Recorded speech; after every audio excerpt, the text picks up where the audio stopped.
who is ultimately responsible? It is the president, correct? For the website? The I would say president, that the we- president is ultimately responsible for the rollout. Ultimately, you No, weren't. sir.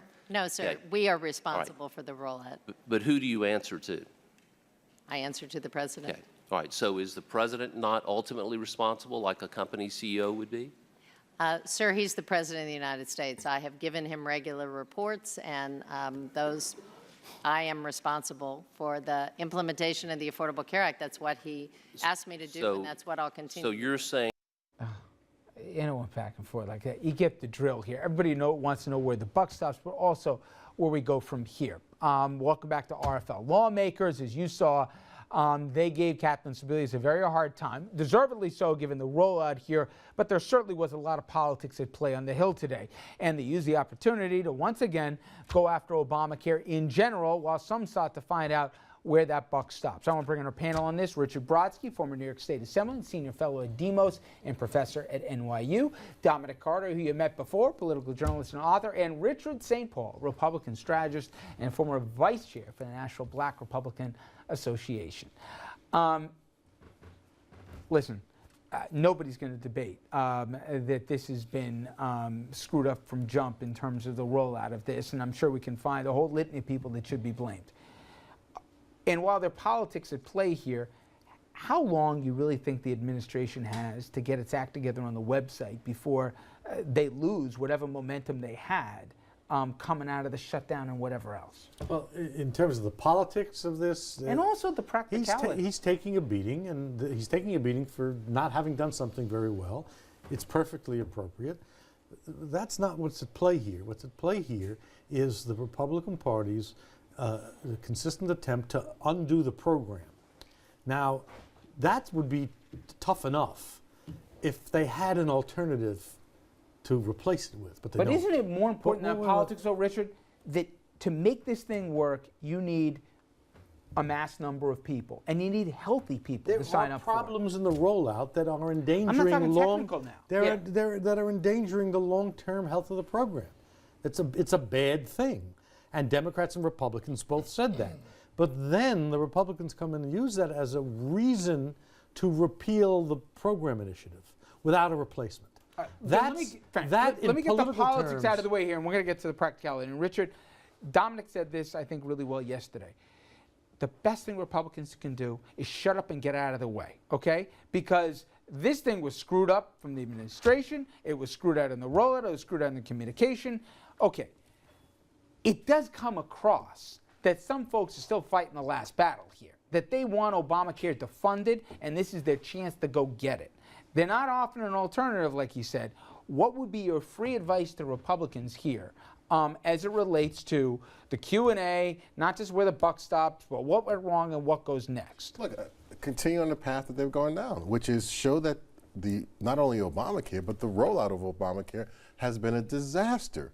Now, look, first of all and foremost, let's not even talk about Republicans. Let's talk about the president for a second, who is the commander-in-chief, where the buck stops. He said, if you like your plan, you can keep it. Answer his question. If you like your doctor, you can keep it. That was a flat-out lie. Oh, first of all, millions of people will not be insured. There's letters going out daily saying your insurance is being dropped. The congressional argument is at 8% and falling.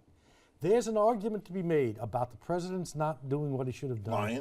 And there's an argument to be made that he has to take responsibility, and it's political and it's substantive. But bang, he's a liar. Not that he's wrong. He wasn't born, he was born in Kenya, and he's a Muslim. No. Let's not go there. No. If you're going to talk about the politics of this, the willingness to repeat things that are untrue, unfair, and aggravating to the American people. What is not true Richard, about keep him it up. saying you can keep your doctor, which you cannot, you can keep your plan, which you won't? Lying, what millions of Americans have now realized that that was not true. The lying implies that he was intentionally misleading people. Do you have any evidence of that? If he read the bill, do you have any evidence of that? His administration, HHS, Human Health and Human Services, drafted the bill. And they knew then that people would not keep their same doctor. Well, then, so the president didn't know. As a way to so the president didn't know that what his people did. So he has no accountability then. Just like he had no accountability in Benghazi. At the end of the day, the person sitting at home who doesn't care about R or D or anything else, they gotta say, this is something, not only I wanna go check out the site, assuming it works, but something I wanna sign up for. Now, forget about from the Fox Newses of the world. They're seeing stories every day about people when they can log on, doing the math, and it doesn't work out in their favor. The president needs healthy people here, and he needs to get this thing done before the spring's over. How is he going to get there?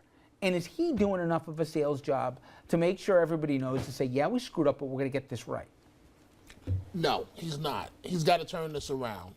Mr. Brodsky means well, and no, seriously, he means well, but on this one, Feels like I you're just like pat his head respectfully, and say, You I think he respectfully, lied? no, wait a minute. Come on, let's step no, outside. What's the opposite of not telling the truth? I'm not saying that the president lied, but the buck stops with the president. Most people of goodwill want this to work. But I mean, it's one disaster after another. Now, granted, it's still in the rollout stage, as Mr. Brodsky argues, so maybe he's right. Maybe they'll fix the problem. Maybe.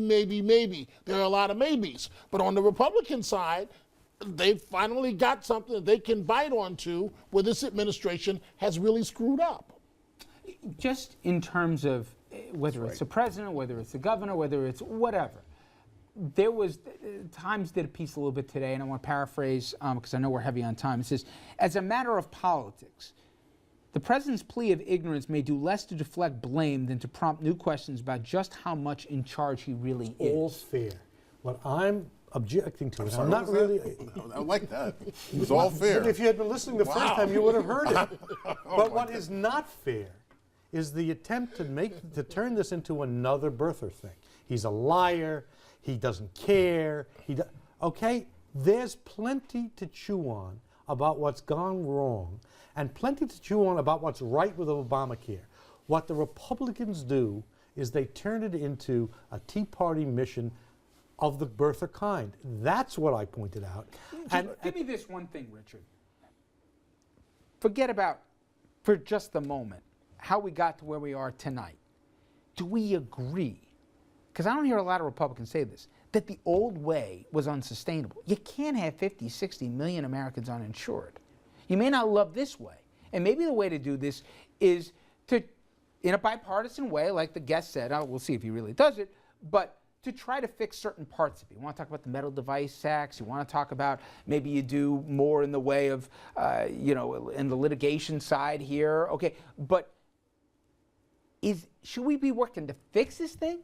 Or are Republicans still hell-bent to destroy it? Look, I think No, it's just like, answer that I one think for it's me. like Romney said. We've got to repeal and revamp it. And For what? It's you. not going to get repealed. I'll give Come you. on, please. I'll Let's not give waste you, time. It's not going to get I'll repealed. give you one So example. on that one, No Brodsky's further right. questions. The law requires, right, that insurance companies cover 10 points. So maternity leave, mental health, dentistry. Now, the New York Times did an article on this. There was a lady who was an attorney who paid. First of all, Republican quoting here. Check that out. Every now and then it happens, all right? Don't tell anybody. She was an attorney in California. She paid $98 for a health care plan. That's just what